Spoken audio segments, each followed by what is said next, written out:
Hi everyone, today I'm going to show you how to make a baby registry on Amazon.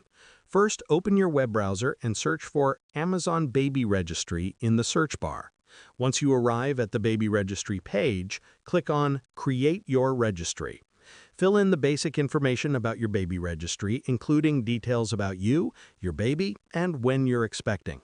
Make sure to complete all required fields to ensure your registry is properly set up. Once done, click on Create Registry. Congratulations, you now have your baby registry.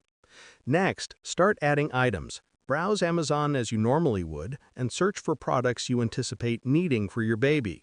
When you find an item you want, click the Add to Baby Registry button on the product page. This allows you to compile all desired items across Amazon's inventory onto your registry. Finally, to share your registry, go to your registry settings.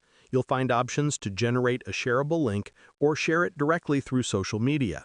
This lets family and friends know exactly what items you need. And there you have it. You've successfully created and populated your Amazon Baby Registry and are ready to share it with your loved ones. If you found this guide helpful, don't forget to like and subscribe for more informative videos.